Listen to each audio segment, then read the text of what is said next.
The blood on her dress had dried to a rust-brown stain that matched the dirt beneath her feet as Margaret Preston stumbled into Sonora, California, with nothing but the threadbare clothes on her back and $3 tucked into her worn boot.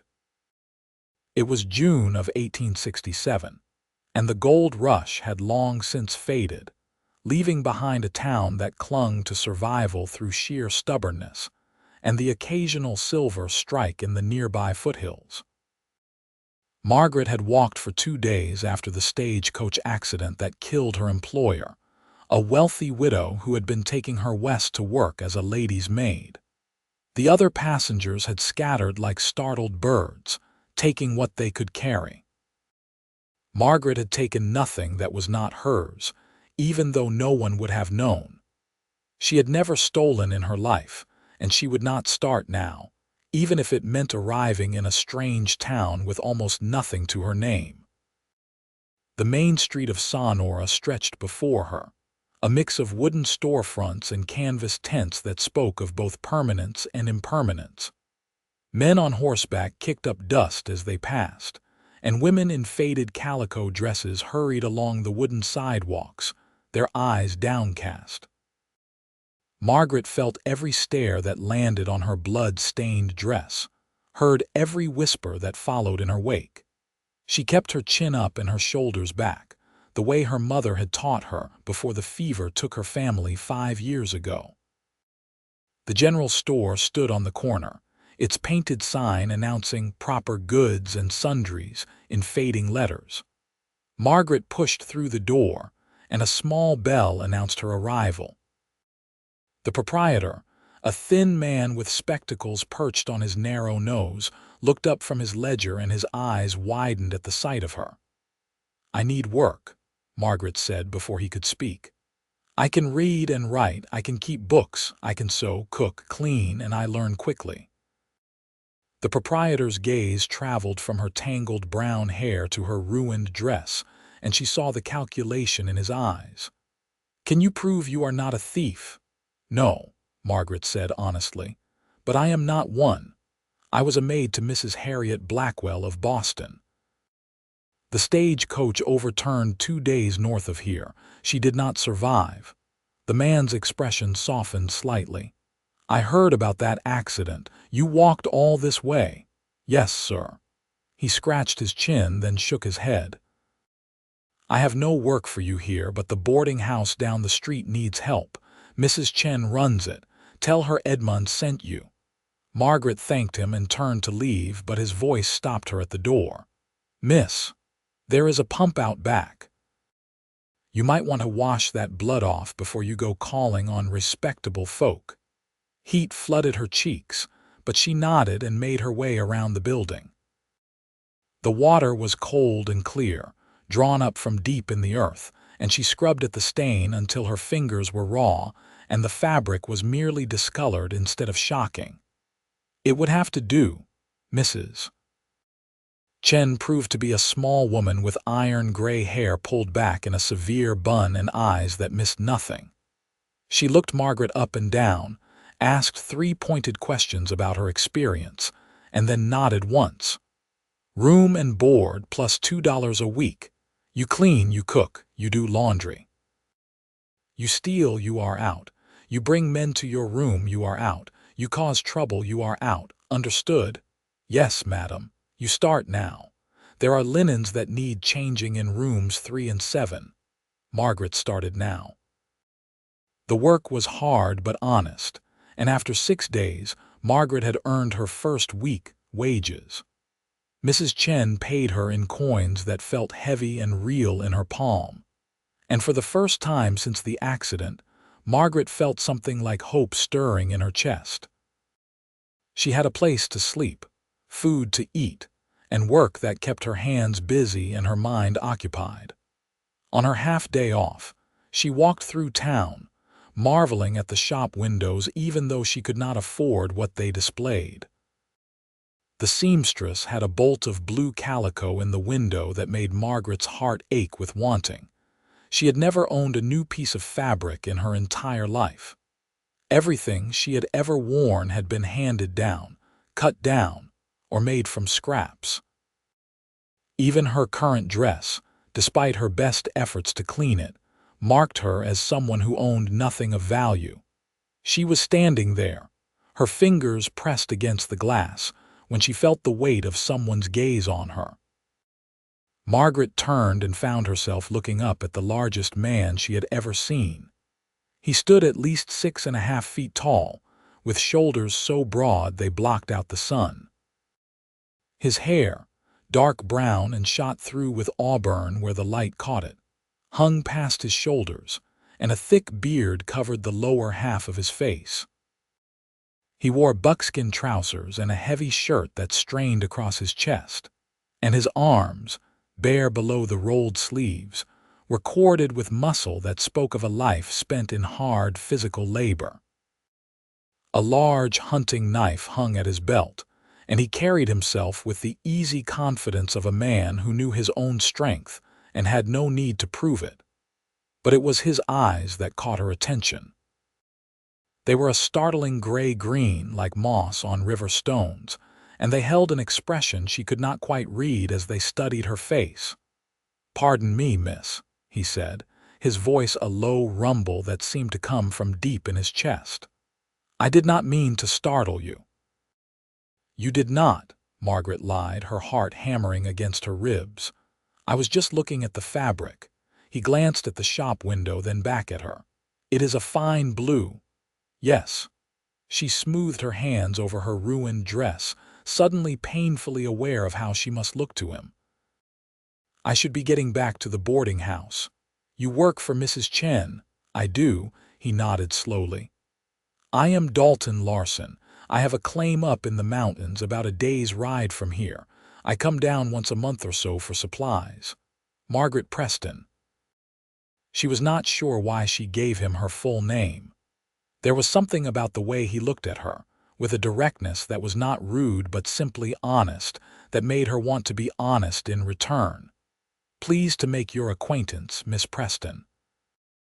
He touched the brim of his hat, a gesture that seemed oddly formal coming from a man who looked like he could wrestle bears for sport. "I hope to see you again." He walked past her into the general store, and Margaret stood there for a moment longer, her thoughts in disarray. Then she shook her head and hurried back to the boarding house, where Mrs. Chen had left a list of chores that needed doing before supper.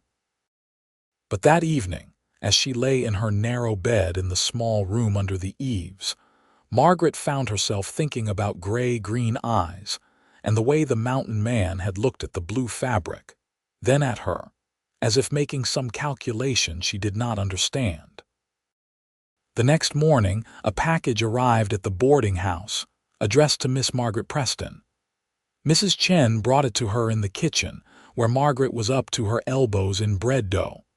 "This came for you," Mrs. Chen said, her voice carefully neutral. "The boy from the general store brought it." Margaret wiped her hands on her apron and stared at the brown paper parcel tied with string. She had never received a package in her life. "There must be some mistake. Your name is written clear enough." Mrs. Chen set it on the table. "Open it." With trembling fingers, Margaret untied the string and unfolded the paper. Inside was fabric, yards and yards of blue calico, the exact shade that had been in the seamstress's window.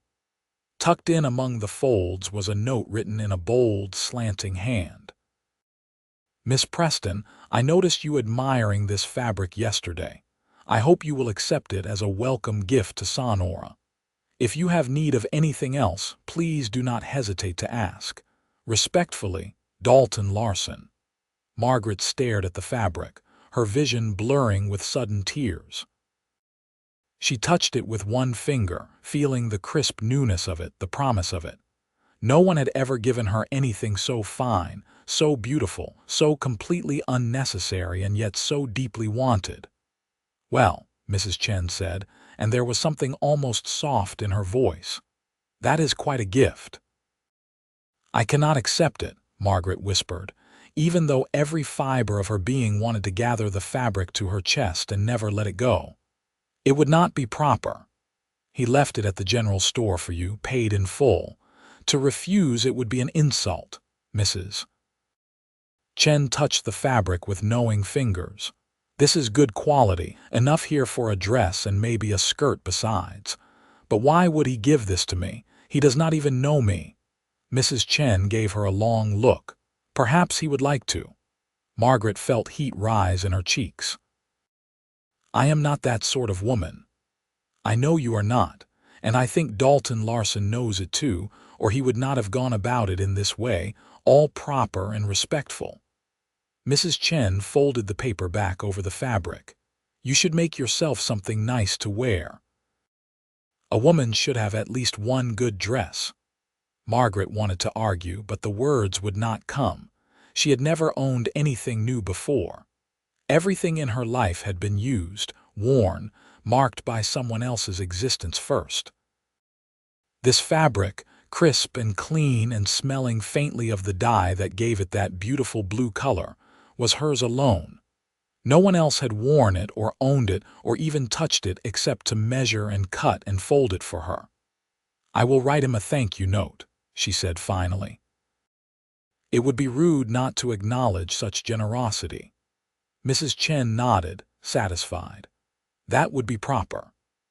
That evening, after the supper dishes were washed and put away, Margaret sat at the small table in her room with a stub of pencil and a precious piece of paper Mrs. Chen had given her. She wrote and rewrote the note 4 times before she was satisfied, trying to strike the right tone between grateful and not too encouraging. Mr. Larsen, thank you for the generous gift of fabric. I was very surprised and touched by your thoughtfulness. It is the finest thing I have ever owned. I hope to repay your kindness someday.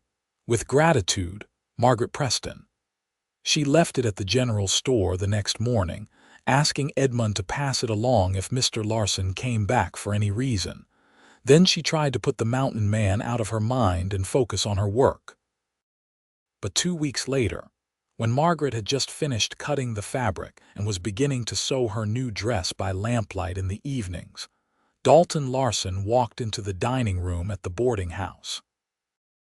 He had cleaned up since she last saw him, his hair pulled back and tied with a leather cord, his beard neatly trimmed. He wore a clean shirt and trousers that actually fit him, and he removed his hat as soon as he crossed the threshold. Every other conversation in the room died away as heads turned to stare at the giant mountain man who had just walked in. Mrs. Chen appeared from the kitchen, wiping her hands on her apron. Mr. Larsen, we do not often see you in town twice in 1 month. I had business that needed attending to, he said, his eyes scanning the room until they found Margaret, who had frozen in place with a serving platter in her hands. His face softened when he saw her. Miss Preston, I received your note. I am glad the fabric pleased you. Margaret found her voice. It was too generous, Mr. Larsen. I do not know how I can repay you. There is no debt, he said simply. It was a gift freely given. Mrs. Chen looked between them, and Margaret could see the calculations happening behind her sharp eyes. Mr. Larsen, will you be staying for supper? We have roast chicken and potatoes tonight. I would be honored if it is no trouble. No trouble at all. Margaret, set another place at the table. Margaret did as she was told, acutely aware of Dalton's presence as he settled onto the bench that creaked under his weight. She served him the same as she served everyone else, but her hands trembled slightly as she ladled gravy onto his plate, and she felt the heat of his gaze following her movements. After the meal, as the other boarders dispersed to their rooms or to the saloon down the street, Dalton remained. He nursed a cup of coffee and waited until Margaret had cleared the table and Mrs. Chen had retired to her private quarters before he spoke. Miss Preston, might I have a word with you? Margaret's heart jumped into her throat, but she nodded and sat down across from him, keeping a proper distance between them. Of course, Mr. Larsen. Please call me Dalton. Mr. Larsen was my father. He turned the coffee cup in his large hands.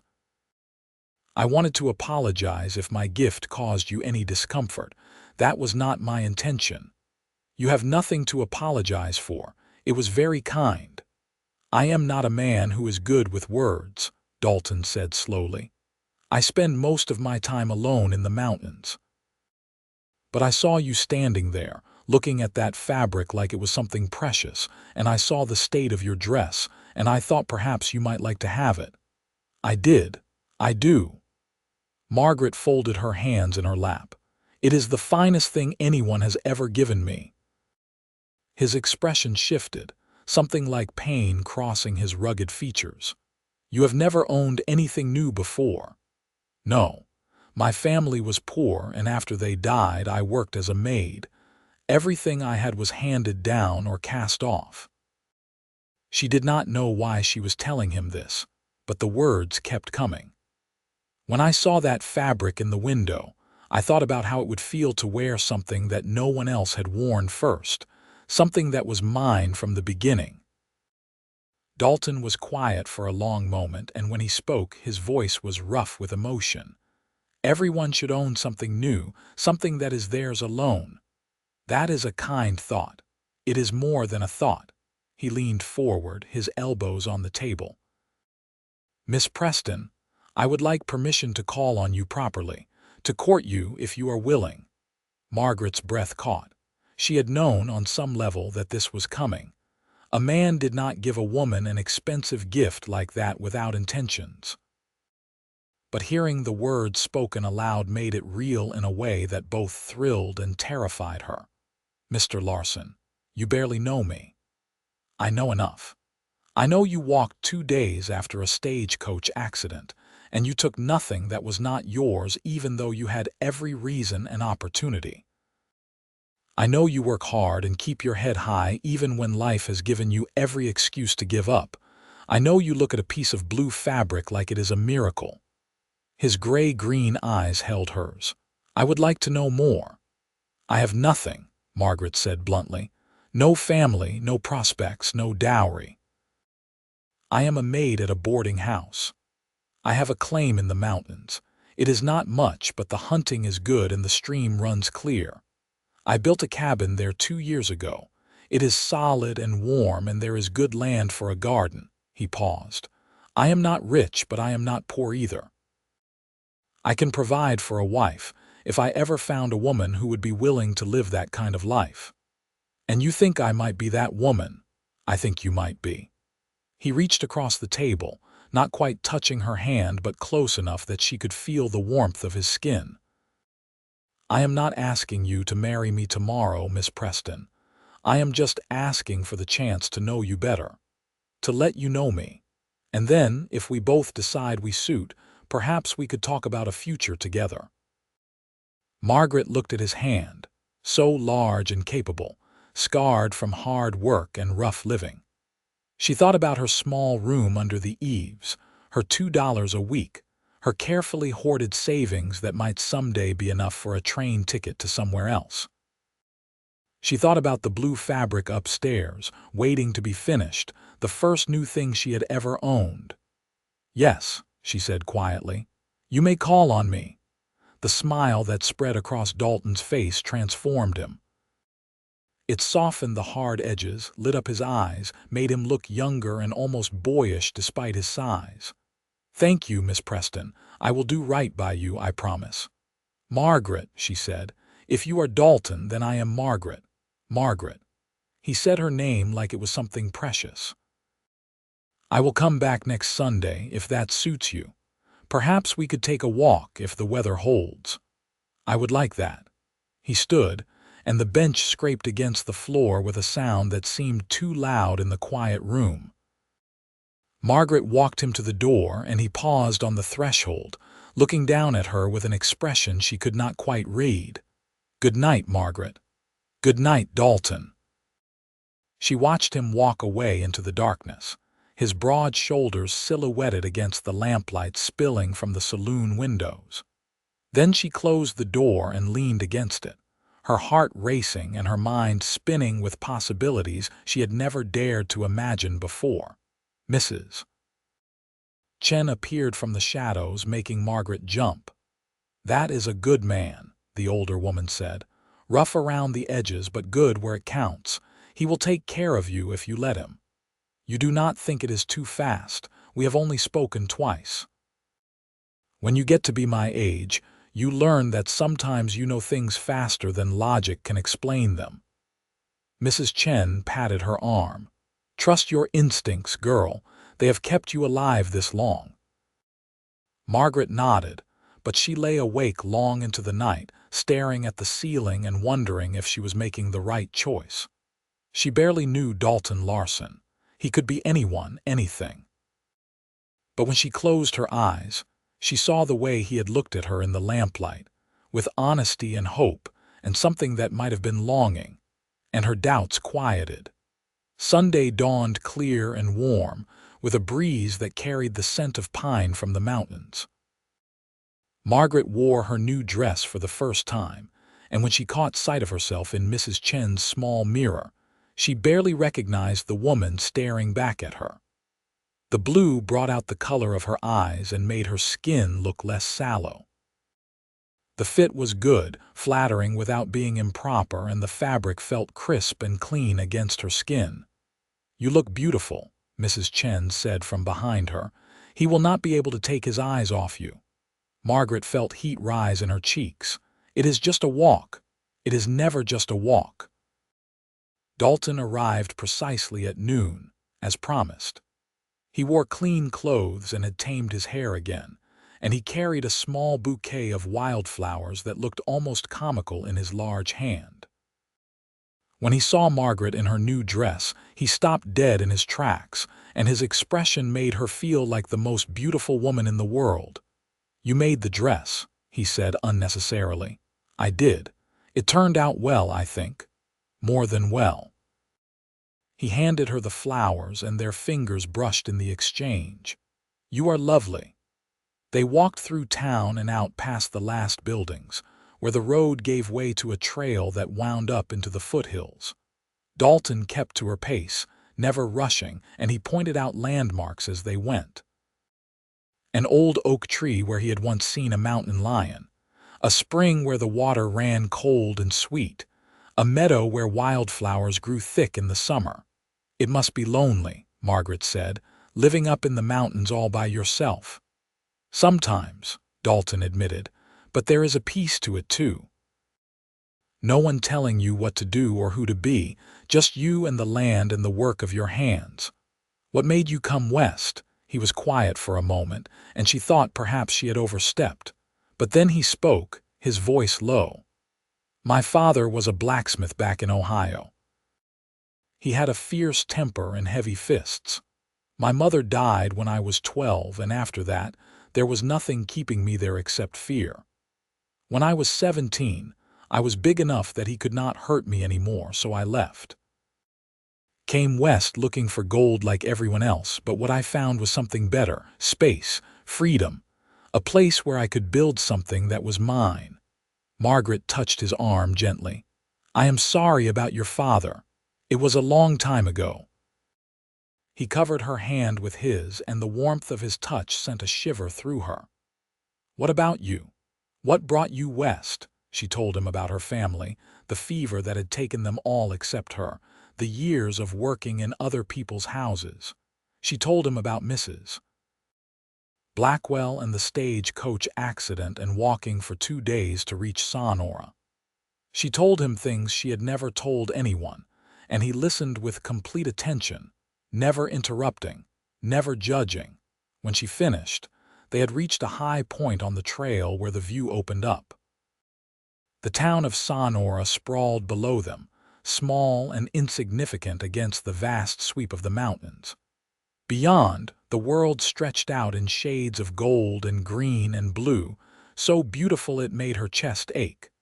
"I could live up here," Margaret said softly. "I think I could be happy in a place like this." Dalton turned to look at her, and the intensity in his gaze made her breath catch. "I hope you mean that." "I do." She met his eyes. "I have lived in cities all my life, surrounded by people, and I have never been lonelier." Sometimes I think the silence would be a blessing." "It is not always silent," Dalton said. "The wind talks and the creek and the animals. You learn to listen to different voices." They stood there for a long moment, the breeze tugging at her skirts and his hair, and Margaret felt something shift between them, something real and solid and possible. "I should get you back," Dalton said finally. "Mrs. Chen will worry. She will understand." But they walked back anyway, and when they reached the boarding house, Dalton took her hand in both of his. "May I call on you again next Sunday?" "Yes," Margaret smiled up at him. "I would like that very much." He came every Sunday after that. Sometimes they walked, and sometimes they sat on the porch of the boarding house and talked while Mrs. Chen sat nearby with her mending, providing chaperone and tacit approval. Margaret learned that Dalton had taught himself to read from an old Bible and whatever newspapers he could get his hands on. She learned that he had a dry sense of humor that caught her off guard and made her laugh. She learned that he was gentle with animals and children, and anything smaller than himself, as if he were constantly aware of his own strength and careful not to misuse it. And Dalton learned that Margaret had a sharp mind and sharper wit, that she could recite poetry from memory and do sums in her head faster than he could write them down, that she was not afraid of hard work, but she dreamed of a home of her own, a place where she could put down roots and grow things, that she had a capacity for hope that humbled him, given everything life had taken from her. In August, Dalton arrived on a Thursday instead of Sunday, and Margaret knew as soon as she saw his face that something had changed. "I need to show you something," he said without preamble. "Will you come with me? We will be gone overnight, but Mrs. Chen can come as chaperone." Mrs. Chen, when consulted, agreed immediately. "I have wanted to see this famous cabin for weeks now. Margaret, pack a bag. We leave within the hour." The ride up to Dalton's claim took most of the day. Mrs. Chen rode behind Margaret on a gentle mare that Dalton had borrowed from the livery, and Dalton led the way on his big bay gelding, sure-footed on the narrow mountain trails. The higher they climbed, the cooler the air became, and the scent of pine grew stronger. They reached the cabin just as the sun was beginning to set, painting the sky in shades of orange and pink. Margaret's first glimpse of Dalton's home made her breath catch. It was not large, perhaps just 2 rooms, but it was solidly built from logs that Dalton had cut and fitted himself. A stone chimney rose from one end, and there was a covered porch where tools hung neatly on the wall. A garden plot, carefully fenced against deer, showed the remnants of a summer harvest. Beyond the cabin, a creek tumbled over smooth stones, its voice a constant gentle music. "It is beautiful," Margaret breathed. Dalton dismounted and helped her down, his hands strong and steady on her waist. "Come see inside." The interior was simple but clean. A large stone fireplace dominated one wall with a cooking pot and various implements hanging nearby. A sturdy table and 2 chairs sat near the window, and a curtained doorway led to what must be the sleeping area. The floors were wood, smoothly planed, and there were shelves on the walls holding dishes and supplies. But what caught Margaret's attention was the rocking chair near the fireplace. It was beautifully made, the wood polished to a soft gleam, and it had not been there by accident. Someone had taken time and care to craft it. "Did you make that?" she asked. Dalton nodded, and she could see the tension in his shoulders. "I thought, if you were to live here, you might like to have a comfortable place to sit in the evenings." Margaret's heart began to pound. "Dalton!" He crossed the room to her and took both her hands in his. Mrs. Chen, with surprising tact, had disappeared back outside to admire the garden. "Margaret, I am not a man who plays games or speaks in riddles. I know we have only been courting for 2 months, but I am 30 years old and I know my own mind. I knew it the first time I saw you standing outside that shop, looking at that fabric like it held all the dreams you had ever had. He took a deep breath. I love you. I love your strength and your kindness and the way you have never let life's hardness make you hard. I want to marry you. I want to bring you here and build a life with you. I want to give you new things, not because you need them, but because you deserve them. Because everyone should own something that is theirs from the beginning, especially you. Tears were streaming down Margaret's face now, but she was smiling. Yes, yes. His voice cracked on the word. Yes, I will marry you. I love you too, Dalton. I think I have loved you since you gave me that fabric, and I saw the way you looked at my face when I received it. Like my happiness mattered to you more than anything. He pulled her into his arms, and Margaret felt the strength of him, the solid reality of him, and she knew she was home.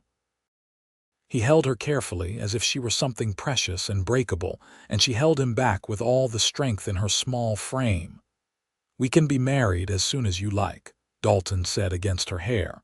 Tomorrow if you want, or we can wait if you need time. I do not need time. Margaret pulled back just enough to look up at him. But I would like a proper wedding if possible, something small with Mrs. Chen there. She has been kind to me. Anything you want. Dalton cupped her face in his large hands. May I kiss you? Yes. His kiss was gentle, almost hesitant, as if he were afraid of overwhelming her. But Margaret rose on her toes and kissed him back with all the feeling in her heart, and after a moment he deepened the kiss, his arms tightening around her. When they finally broke apart, they were both breathless. Mrs. Chen's voice came from outside. Are you two finished in there? Because this garden will only occupy my attention for so long. Margaret laughed, a sound of pure joy, and Dalton grinned down at her. We should tell her the news. She already knows. I think she has known since the beginning. They were married 3 weeks later, on a September morning so clear and bright, it seemed like a blessing. The ceremony took place in the small church on the edge of town, with Mrs. Chen and Edmond from the general store as witnesses. Margaret wore a new dress she had made from white cotton that Dalton had bought for her, and she carried a bouquet of late summer wildflowers. Dalton wore a new suit that strained across his broad shoulders, and when he said his vows, his voice was steady and sure. After the ceremony, Mrs. Chen hosted a small celebration dinner at the boarding house. The other boarders attended, along with a few townspeople who had come to know and respect the young couple. There was food and music, and for a few hours, Margaret felt like the luckiest woman in the world.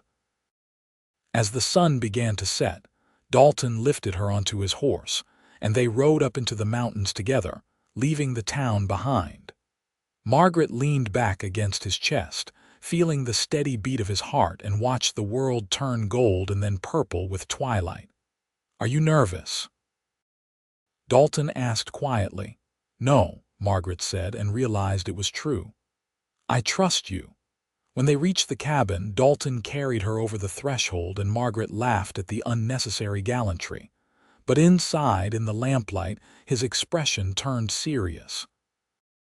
I want this to be your home, he said. Not just a place you live, but a place you belong. If there is anything you need, anything you want changed, you tell me. It is already perfect. Margaret touched his face, feeling the softness of his beard under her fingers. Because you are here. He kissed her then, and this time there was no hesitation, no holding back. This time there was only love and promise and the beginning of their life together. The first weeks of marriage were an adjustment. Margaret had never lived alone with a man before, had never had to navigate the intimacy of sharing space and meals and a bed with someone. But Dalton was patient and considerate, and he made her laugh even when she was frustrated by the stubborn stove or the way the well water sometimes ran muddy after a rain. She learned the rhythms of his days. He woke before dawn to check his trap lines and hunt, and he usually returned by mid-morning with game that needed dressing. Afternoons were spent on whatever work needed doing, repairing the cabin, cutting firewood for winter, tending to the animals. Evenings were hers and theirs together.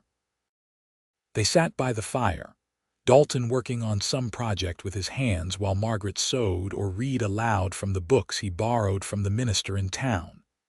In October, Dalton took her to Sonora for supplies, and Margaret insisted on going to the general store where this had all begun. Edmund greeted them warmly and congratulated them on their marriage, and then Margaret did something she had never done before. She walked through the store and picked out things she wanted, not things she needed. A length of green ribbon, a packet of flower seeds for spring planting, a tin of imported tea. Dalton watched her with an expression of such tenderness that it made her chest ache. When she had made her selections, he added them to his own supplies without comment, but Margaret saw the way his eyes lingered on her face, as if he were memorizing her happiness. "Thank you," she said as they loaded the wagon. "For what?" "For letting me choose things just because I want them." Dalton stopped what he was doing and turned to her. "Margaret, everything I have is yours. You never have to thank me for that. I know, but I am grateful anyway." Winter came early that year, with snow falling in November and not letting up until March. Margaret learned to love the enforced intimacy of it, the way the world narrowed down to just the two of them, and the warm space they created together. Dalton taught her to shoot so she could protect herself if he was away, and she taught him to write more than his name, patiently going over letters and words until his handwriting became legible. In January, during a blizzard that kept them cabin-bound for 3 days, Margaret realized she was pregnant. She waited until the storm had passed and Dalton had dug them out before she told him, nervous about how he would react. "Are you certain?" he asked, his hand going immediately to her still flat stomach. "As certain as I can be. I think the baby will come in late summer." Dalton's face cycled through a dozen emotions, surprise and joy and fear and wonder, before settling on a smile so wide it seemed to split his face in two. "We are going to be parents. Are you happy?" Happy does not begin to cover it. He pulled her into his arms. "A child, our child. Are you afraid?" Margaret asked against his chest. "Terrified," he admitted, "but also excited. We will figure it out together." As winter gave way to spring, Dalton became almost comically protective. He would not let her lift anything heavy or climb the ladder to the loft. He fretted when she was sick in the mornings and brought her mint tea he had traded for in town. He built a cradle from smooth pine wood, sanding it until there was not a single rough edge that could catch delicate baby skin. Margaret bloomed under his attention. Her body changed, growing round with their child, and she felt more beautiful than she ever had in her thin, hungry years. Dalton told her every day that she was lovely, and he meant it. She could see it in his eyes every time he looked at her.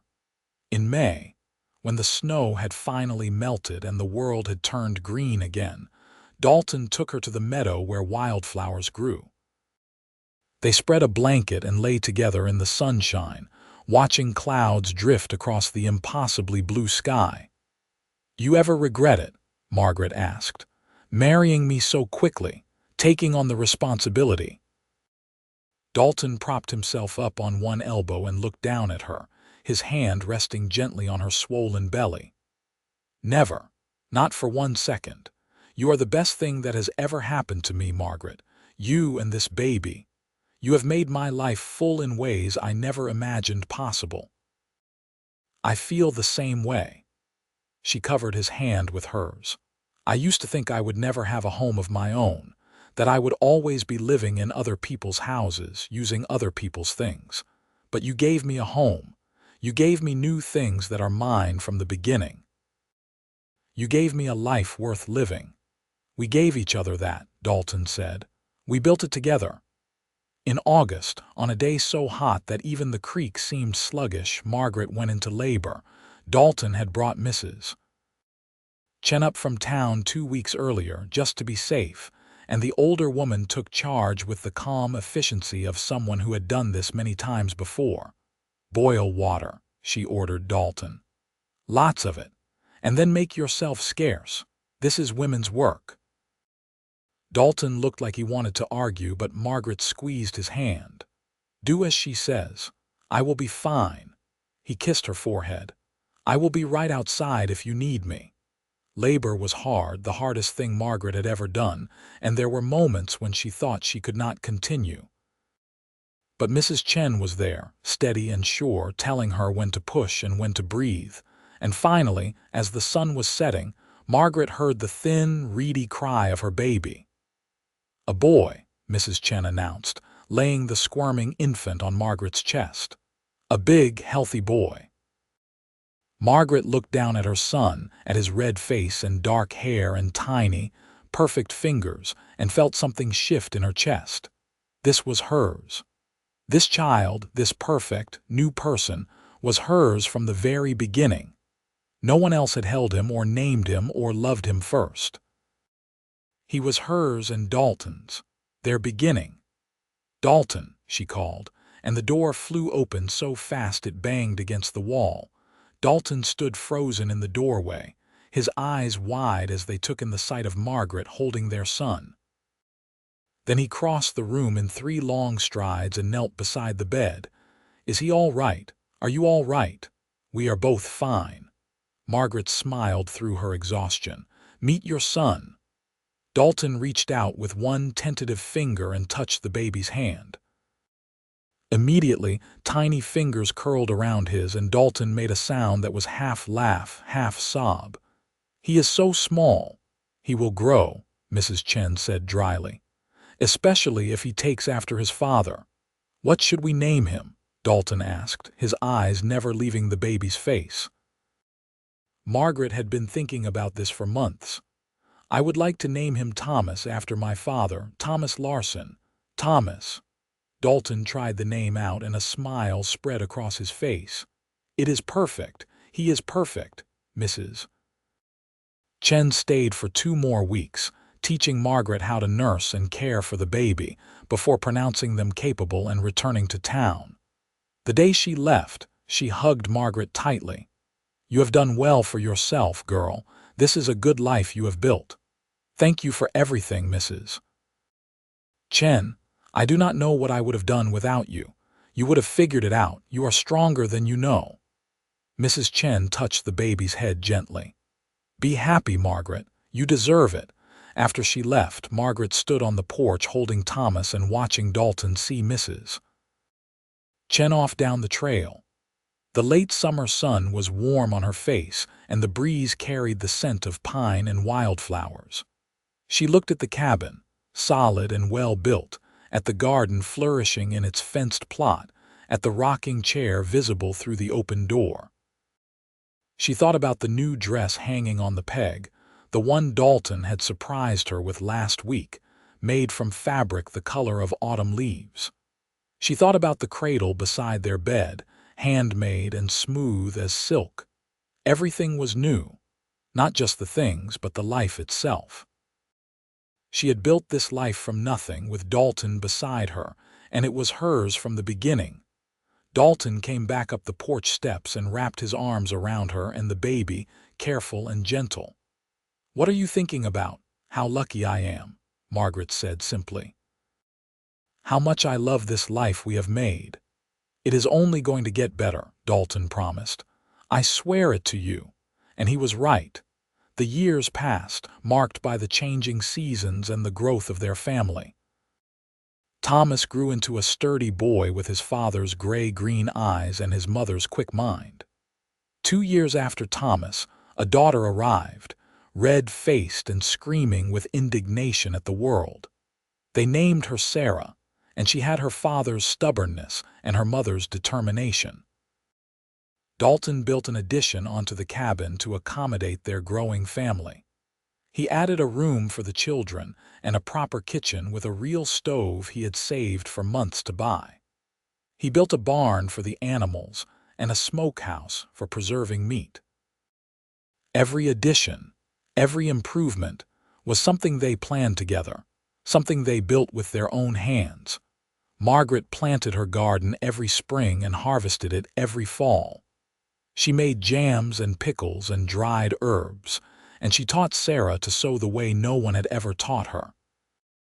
She read to her children every evening, filling their heads with stories of far-off places and impossible adventures. She wrote letters to Mrs. Chen, who had retired and moved to San Francisco to live with her niece. And Mrs. Chen wrote back with news of the town and the boarders who came and went. On their 10th anniversary, Dalton took Margaret back to Sonora. They left the children with a neighbor and rode down the mountain together, just the two of them. The town had grown in the intervening years. New buildings had gone up, and the streets were graded and improved. But the general store was still there, and Edmund still ran it, though his hair was white now and his back was bent. "Dalton Larsen," Edmund said when they walked in, "and Margaret, it has been too long." "We have been busy," Dalton said with a smile. "Two children keep us occupied.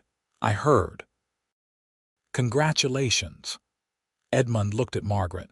"You are looking well, my dear. Mountain life agrees with you." "It does," Margaret agreed.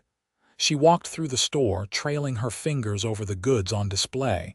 Everything looked both familiar and strange. This was where it had all started, where she had first met Dalton and received the gift that had changed her life. "What brings you to town?" Edmund asked. Dalton put his arm around Margaret's shoulders. "I wanted to buy my wife something special for our anniversary, whatever she wants." Margaret looked up at him, seeing the same love and devotion in his eyes that she had seen on their wedding day. "I do not need anything, I know, but I would like to give you something anyway." He squeezed her gently. "Pick anything in the store, it is yours."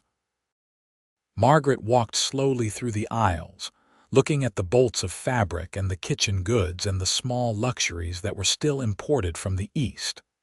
Her eyes fell on a beautiful shawl, woven in shades of blue and green that reminded her of Dalton's eyes. It was impractical and expensive and completely unnecessary. "This one," she said, touching it lightly. Dalton bought it without hesitation, and Edmund wrapped it in brown paper and tied it with string, just like he had done with the blue fabric all those years ago. Margaret carried it out of the store, feeling the same sense of wonder and delight she had felt that first time. They had dinner at the hotel, a rare extravagance, and walked through the town as the sun set. They found themselves standing outside the seamstress shop, though it had changed hands since they were last there. The window still displayed bolts of fabric, bright and new. "You remember standing here?" Dalton asked. "Every detail," Margaret said. "I was looking at the blue calico, wishing I could afford even a yard of it. And then I turned around and you were there, this giant of a man with kind eyes. I thought you were going to tell me to move along. I thought you were the most beautiful, saddest woman I had ever seen." Dalton turned her to face him. "I wanted to give you the world right then and there. The fabric seemed like a place to start. You did give me the world. You gave me a home and a family and a life I never dreamed I could have." Margaret touched his face tenderly. "You gave me new things when I had only ever had old ones. But more than that, you gave me yourself. You gave me love." Dalton kissed her there on the street, not caring who saw, and Margaret kissed him back, pouring 10 years of love and gratitude and joy into that kiss. They rode back up the mountain the next day, back to their children and their cabin and their life. As they crested the final ridge and the cabin came into view, Thomas and Sarah ran out to meet them, their faces bright with excitement. "Did you bring us anything?" Sarah demanded. "Maybe," Dalton said, swinging her up onto his shoulders. "Were you good for the neighbors?" "Very good," Thomas said seriously. He was 8 years old and took his responsibilities as the oldest very seriously. Inside, Margaret unpacked the small gifts they had brought for the children: peppermint sticks and a wooden top for Thomas, a rag doll for Sarah. Then she put on her new shawl and sat in her rocking chair, watching Dalton play with the children on the floor. This was her life. These people, this place, this accumulation of new things that were hers from the beginning. The rocking chair, smoothly worn now from 10 years of use. The cabin, expanded and improved but still fundamentally the same. The garden, replanted every year but always growing in the same spot. The children, new people who were hers and Dalton's, their beginning. That night, after the children were in bed, Margaret and Dalton sat on the porch in the cool evening air. The stars were thick overhead, undimmed by any town lights, and the creek sang its endless song. "Do you ever think about that first day?" Margaret asked. "When you saw me outside the shop, all the time," Dalton admitted.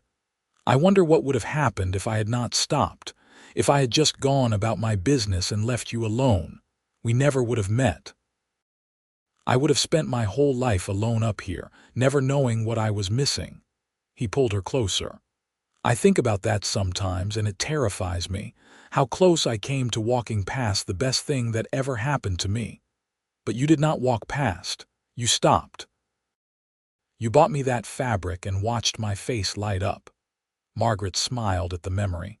"I had never owned anything new before, and then suddenly I had this beautiful blue calico and hope for the first time in years.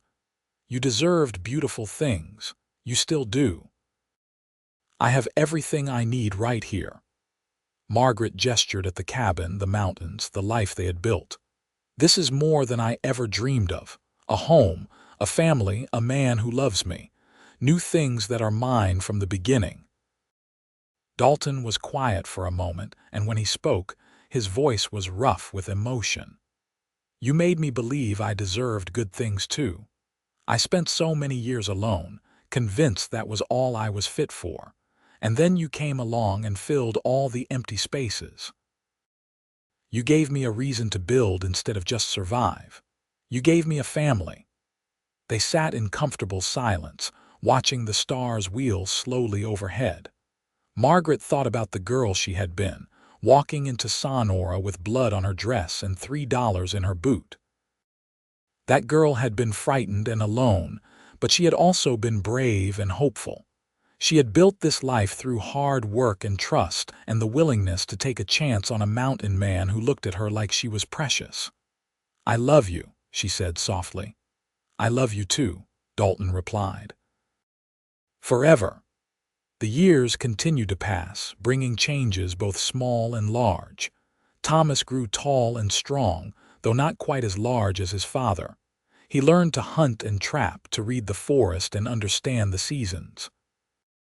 Sarah remained tiny and fierce, with a will of iron and a laugh like silver bells. She learned to sew and cook, but she also learned to shoot and ride, refusing to be left behind when her brother went adventuring. In the spring of 1880, when Margaret was 34 and Dalton was 41, a third child arrived unexpectedly. They had thought their family was complete, but life had other plans. This baby was another boy, smaller than Thomas had been but healthy and loud. They named him Daniel, and he had his mother's brown hair and his father's strong build. 3 children, Margaret said, exhausted but happy, as Dalton held the new baby with practiced ease. "I never thought I would be so blessed. Neither did I." Dalton looked at her over Daniel's head, his eyes soft. "You have given me everything, Margaret, everything that matters." Thomas, now 13, took his role as big brother very seriously. He helped watch over Sarah and the new baby, and he started learning the business side of their small homestead. Dalton taught him to keep accounts and to trade fairly in town, valuable skills for a young man growing up in the mountains. Sarah, at 11, was a whirlwind of energy and curiosity. She asked questions about everything, drove her brother to distraction, and could be found more often than not with her nose in a book or her hands covered in dirt from helping her mother in the garden. The cabin expanded again, adding another room for Daniel. The barn grew to accommodate more animals. The garden became a full acre, producing more than enough for the family and extra to trade in town. What had started as a rough mountain claim had become a thriving homestead, built with years of work and love. In 1882, when Thomas was 15, a family moved onto the adjacent claim that had been empty for years. They had a daughter, Emily, a sweet-faced girl with freckles and red hair, and Margaret watched with amusement as her serious son became suddenly interested in helping the new neighbors with their settling in. "He is too young to be thinking about girls," Dalton grumbled one evening after Thomas had spent yet another day helping the new family. "He is 15, the same age you were when you left home," Margaret pointed out. "Besides, he is not thinking about marriage. He is just discovering that girls are not as terrible as he thought when he was 10. Dalton scowled, but there was no real heat in it. "I do not like it. You will like it even less when Sarah starts noticing boys." Margaret patted his arm, "But that is years away yet. She is still more interested in horses than people." "Good," Dalton muttered. "She can stay that way forever." Margaret laughed and kissed his cheek. Even after 15 years of marriage, he could still make her smile. That winter was particularly harsh, with snow that piled higher than the windows and temperatures that dropped so low that the water in the basin froze solid every night. The family huddled together around the fire, telling stories and playing games to pass the long, dark evenings. Dalton taught Daniel to carve, his large hands guiding the small ones, while Thomas read aloud from the collection of books they had accumulated over the years. Sarah worked on a quilt, her stitches growing neater with practice. In the spring, when the snow finally melted and the world turned green again, the family from the neighboring claim did not emerge. Dalton rode over to check on them and found tragedy. The father had died in the winter, and the mother and daughter were preparing to leave, unable to manage the claim alone. Dalton came home and told Margaret the news, and without even discussing it, they both knew what needed to be done. "We will help them," Margaret said firmly. "Thomas can work their claim along with ours until they get back on their feet. We have enough to share." "I was hoping you would say that." Dalton squeezed her hand. "You have a good heart, Margaret Larsen. I learned from the best." So Emily and her mother, Mrs. Charlotte Harper, stayed. Thomas worked both claims, and the families helped each other through the difficult time. By the following year, Mrs. Harper had decided she liked the mountain life, and with the help of her neighbors, she managed to keep her claim. And if Thomas and Emily fell in love somewhere along the way, working side by side in the fields and forests, no one was particularly surprised. They married when Thomas was 18 and Emily was 17, in a small ceremony at the cabin with both families present. Margaret cried happy tears as she watched her eldest son promise to love and honor Emily, seeing in them the same hope and devotion she and Dalton had shared. Thomas and Emily built a cabin on the Harper claim, close enough to be helpful but far enough to have privacy. A year later, they gave Dalton and Margaret their first grandchild, a girl with red hair and gray-green eyes. "A grandmother," Margaret marveled, holding the tiny baby. "I can hardly believe it." "You are too young to be a grandmother," Dalton insisted, though he could not stop smiling as he looked at his granddaughter. "I am 36. That is plenty old enough." But Margaret felt young, younger than she had in years. Her life was full to bursting with love and family and purpose. The years continued their steady march. Sarah grew up and, true to her contrary nature, fell in love with a banker's son from Sonora. She moved to town when she married at 19, but she came home often, unable to stay away from the mountains for long. Daniel grew tall and strong, quiet like his father but with a gentle soul that made him beloved by everyone who knew him. In 1893, on a warm September evening, Margaret and Dalton celebrated their 25th anniversary. Their children and grandchildren gathered at the homestead for a party that lasted well into the night. There were 5 grandchildren now, with another on the way, and the cabin was full of noise and laughter and love. Margaret stood on the porch, watching the sun set over the mountains, and felt Dalton's arms come around her from behind. 25 years, he said quietly. It feels like both forever and no time at all. I know what you mean. Margaret leaned back against his chest. I cannot imagine my life without you. I can barely remember who I was before I met you. You were a brave woman who walked 2 days after a stagecoach accident and arrived in a strange town with nothing but the clothes on her back, Dalton said. You were a woman who looked at a piece of blue fabric like it was a miracle. You were the woman I fell in love with the moment I saw you. Margaret turned in his arms to face him. His hair was gray now, his beard shot through with silver, but his eyes were still the same clear gray-green, and they still looked at her with the same love and devotion they had held on their wedding day. I had never owned anything new before you gave me that fabric, she said softly. And then you gave me everything. A home, a family, a life worth living. You gave me yourself. We gave each other a life, Dalton corrected. We built this together. From inside the cabin, Sarah's voice called out that the cake was ready. But Margaret and Dalton stayed where they were for another moment, holding each other as the sun painted the sky in shades of gold and pink. I would do it all again, Margaret whispered. Every hard day, every struggle, all of it just to end up here with you. So would I. Dalton kissed her forehead. So would I. They went inside to celebrate with their family, and the night was filled with stories and laughter. Thomas told the tale of how his parents had met, embellishing it slightly to make the children giggle. Sarah played the piano, a wedding gift from her husband that she had insisted on bringing up the mountain for the occasion. Daniel sat with his arm around his sweetheart, a girl from town he was courting seriously. Margaret looked around at all of it, at the life she and Dalton had built, and felt a contentment so deep it was almost overwhelming. This was what the blue fabric had promised all those years ago. Not just a new dress, but a new life. A beginning that was hers alone, built on love and trust and the willingness to take a chance.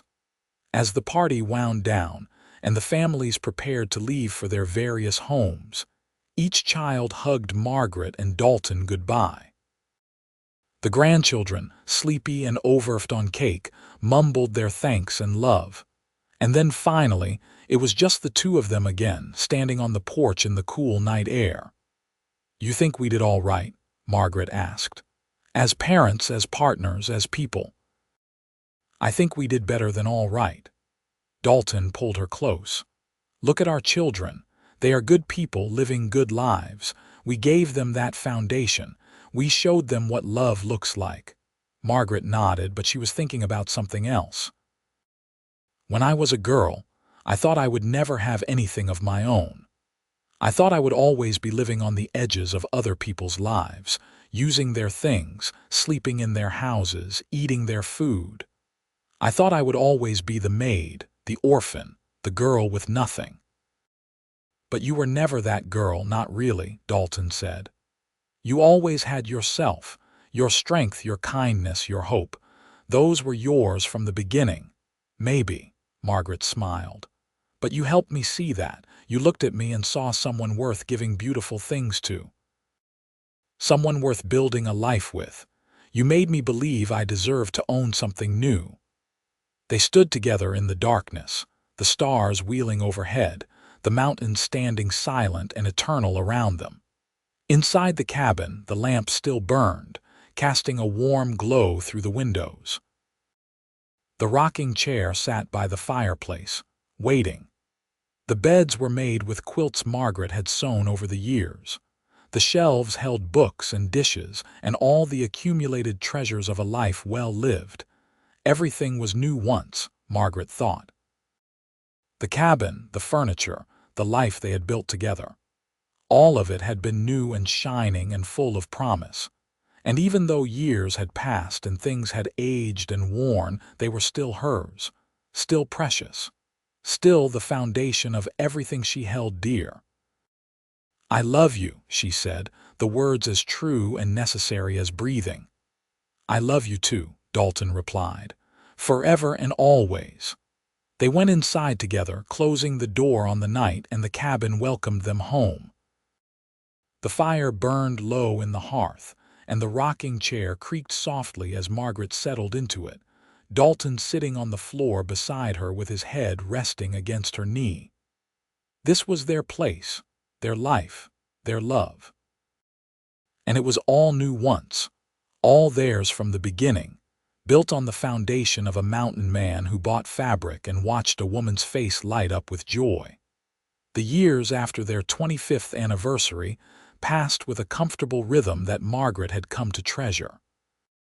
The seasons turned as they always had, marked by planting and harvest, by snows and thaws, by the comings and goings of their growing family. But there was a deeper peace now, a sense of completion that came from knowing they had built something lasting.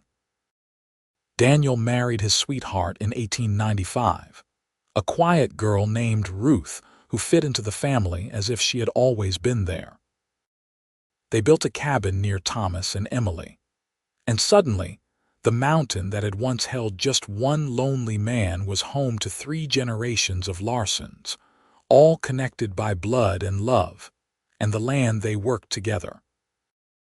Margaret's 50th birthday came and went in 1899, marked by a gathering that brought the whole family together. She looked at her children, now adults with families of their own, and marveled at the passage of time. Thomas was 32, with 3 children and another on the way. Sarah was 27, elegant in her town clothes but still with dirt under her fingernails from helping in the garden. Daniel was 22, newly married and eager to prove himself. "Speech," Sarah called out, raising her glass. "Mother should give a speech." Margaret protested, but the calls continued until she stood, flustered and pleased. "I am not much for speeches," she began, "but I will say this. 50 years ago I was born to a poor family in a small town. We had nothing, but we had each other, and that was enough. When I lost them, I thought I had lost everything, but I was wrong. I had not lost my ability to hope, to work, to build something from nothing. And when I met your father, he showed me that I deserved good things, a new life." She looked at Dalton, who was watching her with the same intense attention he had given her for 32 years. "Everything we have, we built together. This homestead, this family, this life. It all started with a piece of blue fabric and a man who wanted to see me smile. And I have been smiling ever since." There was not a dry eye in the room when she finished, and the party continued late into the night, filled with love and laughter, and the kind of joy that comes from being surrounded by people who truly know and love you. In 1900, as the new century dawned, Margaret and Dalton made a trip to San Francisco to visit Mrs. Chen, who was now quite elderly but still sharp as a tack. The city had grown enormously since the gold rush days, sprawling and modern in ways that both amazed and unsettled Margaret. But Mrs. Chen's home was a haven of calm, and the 3 of them sat in her parlor drinking tea and reminiscing about the early days in Sonora. "I knew the first time I saw you together that you would make a match of it," Mrs. Chen said, her voice still firm despite her age. "It was in the way he looked at you and the way you looked at that fabric he gave you, like you had both found something precious and unexpected." "We did," Margaret agreed, We found each other. You built a good life, both of you. You should be proud, Mrs.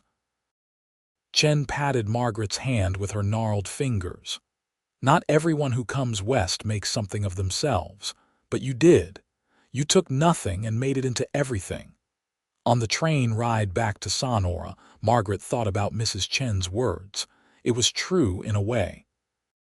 She had arrived in California with almost nothing, and now she had a homestead, a family, a legacy.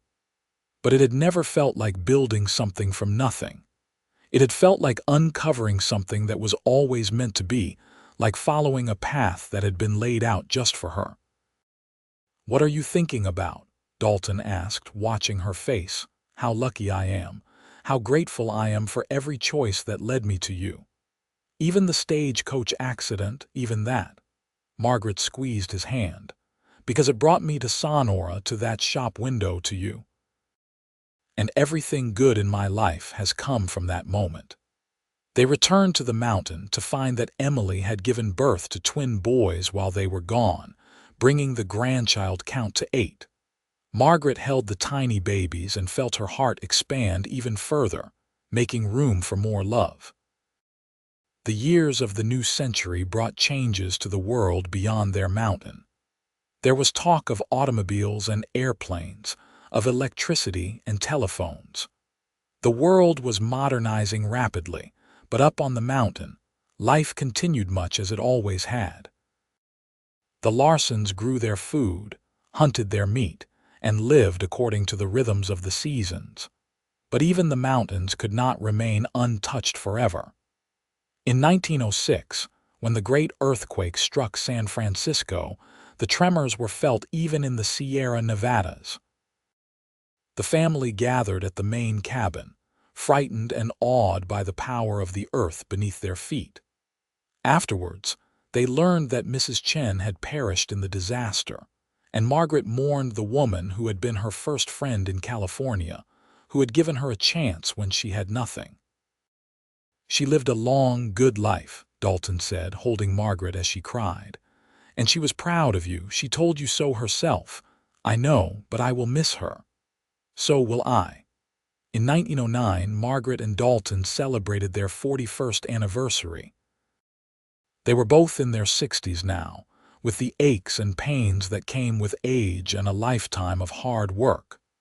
But they were healthy and happy, surrounded by family and secure in the life they had built. Thomas had taken over most of the heavy work on the homesteads, managing all 3 properties with the help of his brothers and his own grown sons. Margaret spent her days in the garden, teaching her granddaughters to preserve food and sew and manage a household.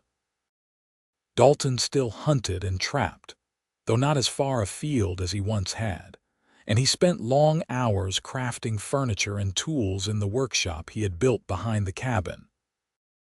One evening in late autumn, as they sat on the porch watching the sunset, Margaret turned to Dalton and said, "I think we should write it all down." "Write what down?"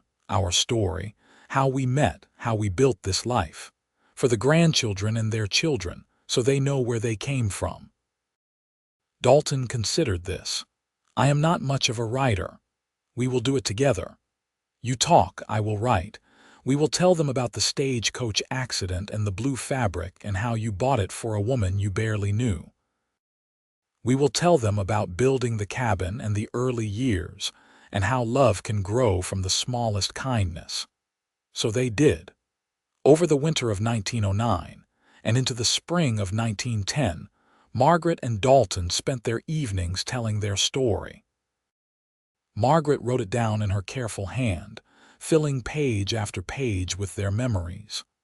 Dalton corrected her when she forgot details, added stories she had never heard, and together they created a record of their life together. When it was finished, Margaret read it aloud to the whole family at their summer gathering.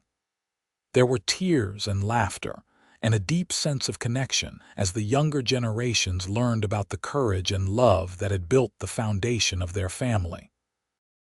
"Tell us about the fabric again," one of the granddaughters asked. "About how grandfather bought it and watched your face light up." Margaret smiled, remembering. I had never owned anything new before that day. Everything I had ever had was used or handed down. But your grandfather saw me looking at that blue calico, and he saw something in my face that made him want to give me that gift. It was not just fabric. It was hope.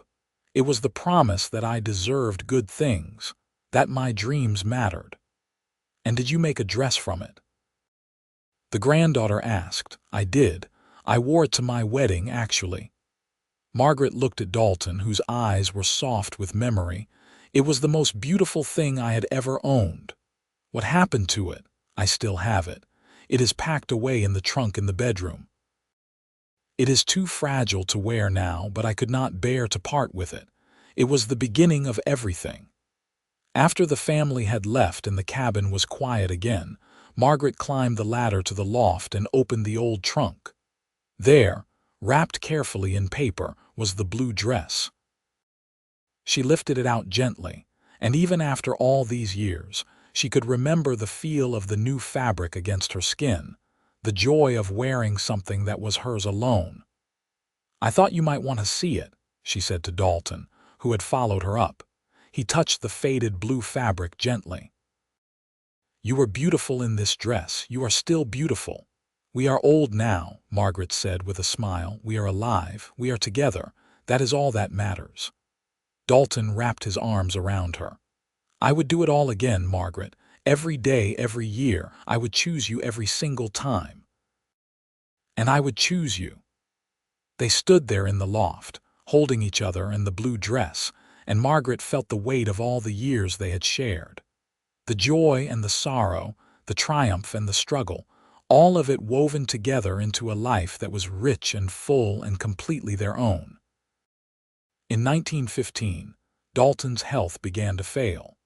He was 66 years old and had lived a hard life, and his body was finally beginning to give out. The doctors in Sonora could do little except make him comfortable and tell Margaret to prepare for the worst. But Dalton was stubborn, and he held on through that winter and into the spring. He wanted to see one more summer on the mountain, one more harvest, one more gathering of the family, and he got his wish. In July of 1915, the family gathered once more for what everyone knew would be the last time with Dalton presiding. He was thin and weak, but his mind was still sharp, and his love for his family burned as brightly as ever. He sat in the rocking chair he had made for Margaret all those years ago, and he looked at each of his children and grandchildren and even his great-grandchildren, memorizing their faces. I want you all to remember, he said, his voice weak but clear, that this family was built on love. Your grandmother and I had nothing when we started except each other, but that was enough. Love was enough. It built this homestead, this legacy. Do not ever forget that. Margaret sat beside him, holding his hand, tears streaming down her face.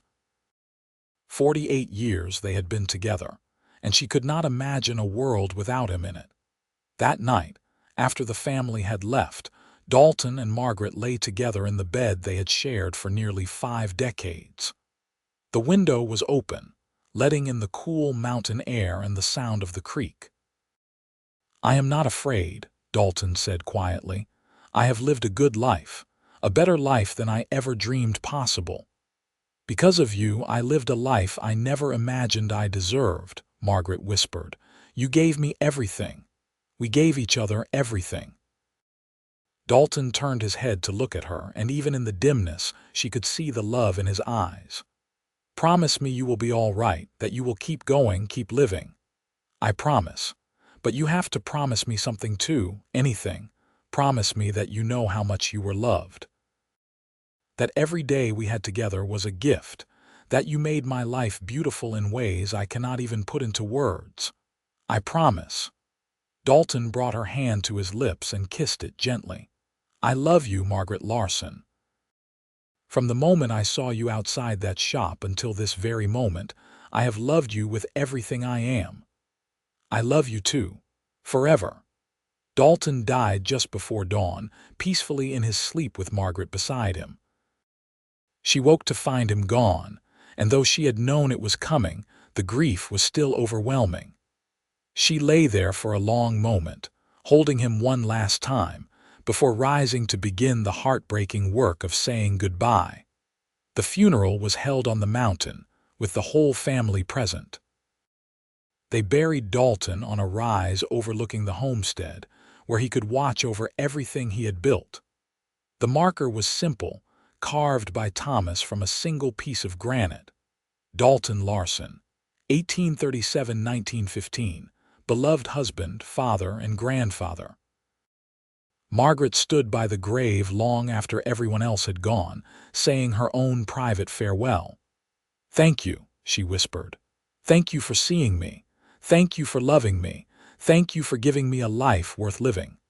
The months after Dalton's death were the hardest of Margaret's life. She had been with him for so long that she felt like part of herself had been torn away. But she had promised him she would keep going, and so she did. She moved in with Thomas and Emily, unable to bear the empty cabin.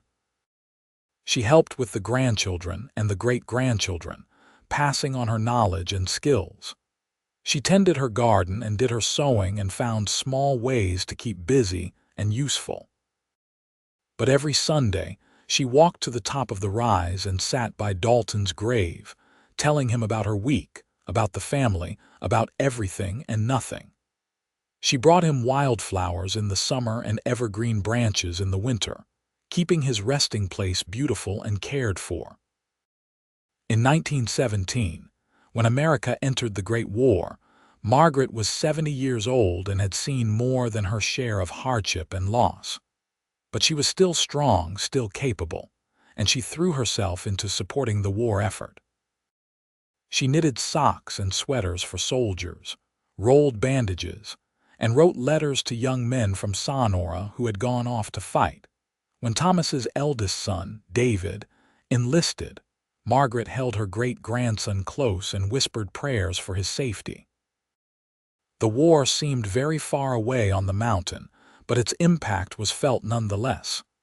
David came home in 1919, changed by what he had seen but whole, and Margaret wept with relief and gratitude. 1920s brought prosperity and change.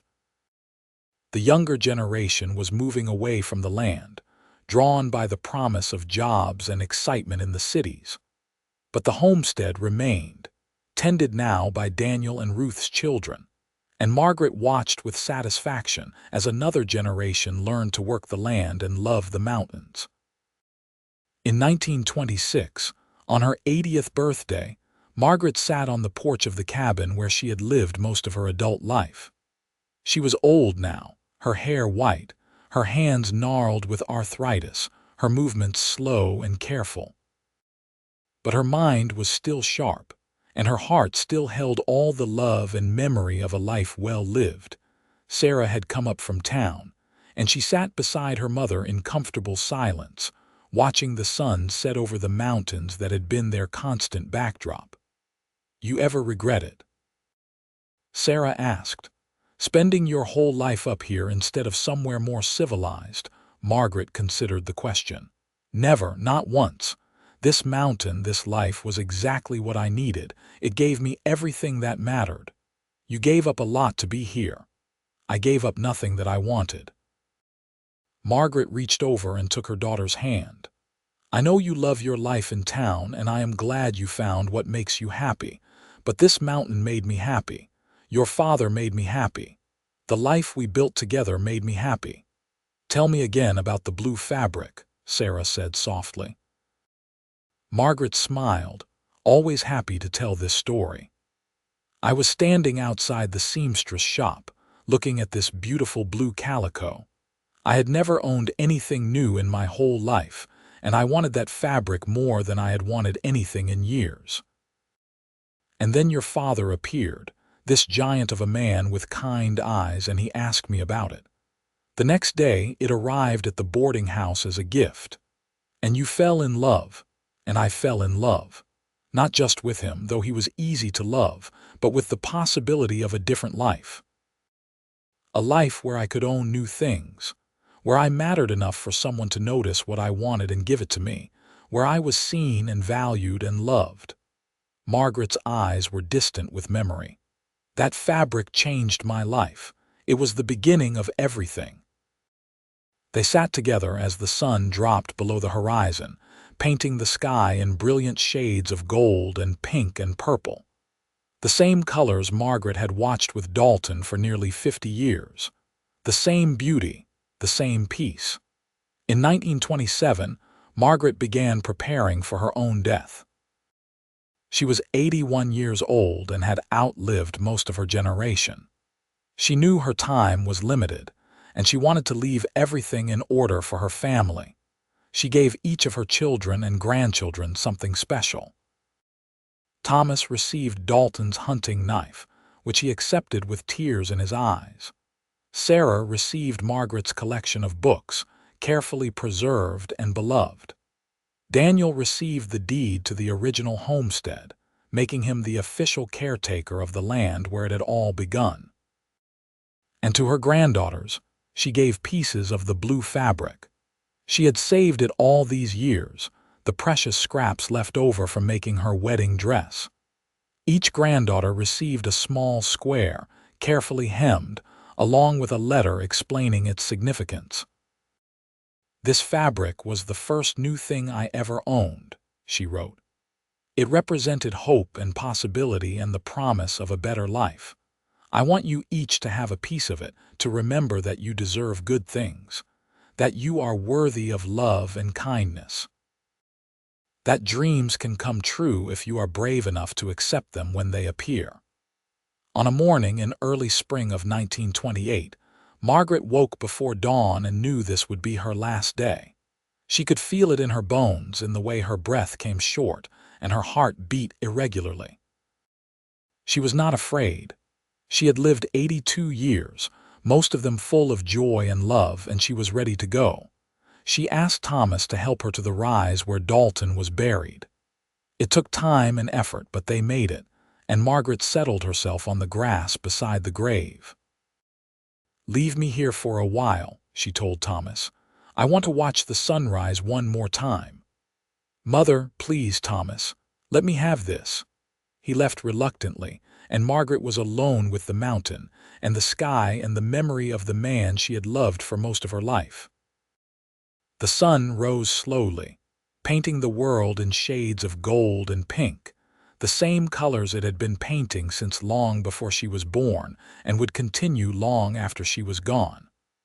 Margaret felt the warmth on her face and closed her eyes, content. She thought about that day in June of 1867, when she had stumbled into Sonora with blood on her dress and hope in her heart. She thought about the blue fabric and the mountain man who had bought it just to see her smile.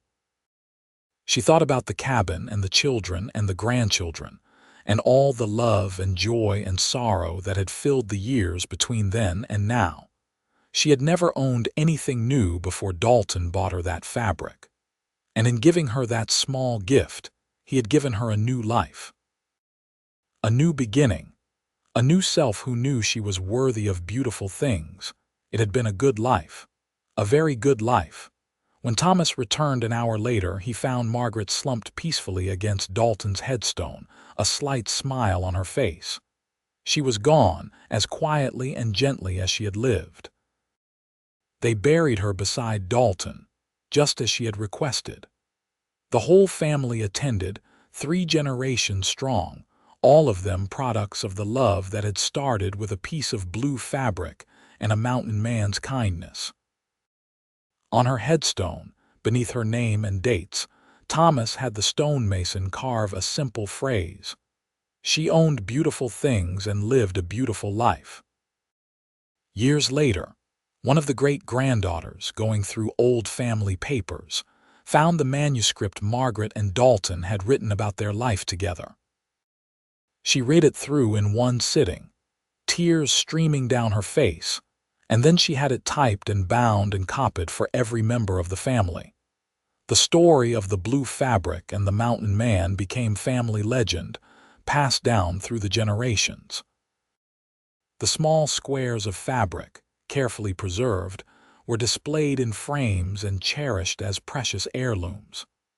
The homestead remained in the family, worked by each generation in turn, a testament to what could be built from love and determination. And sometimes, when the sun set over the mountains in just the right way, painting the sky in shades of gold and pink, the family members who still lived on the land would think about Margaret and Dalton, about how a simple act of kindness, a gift given freely with no expectation of return, had created a legacy that lasted far beyond a single lifetime. The blue fabric had been the beginning, but the love, the family, the life they built together had been everything. And that was a gift that could never be worn out or faded or forgotten. It was new every day, passed down and cherished, a reminder that everyone deserves to own something beautiful. Everyone deserves to be loved. Everyone deserves a new beginning. And sometimes, if you are very lucky, you find someone who sees that in you and helps you see it in yourself. Someone who buys you fabric and watches your face light up, and then spends the rest of their life making sure you never forget that you deserve every good thing the world has to offer. That was the true gift, not the fabric but the love, not the thing but the meaning behind it, not the beginning but everything that came after, and it was more than enough. It was everything.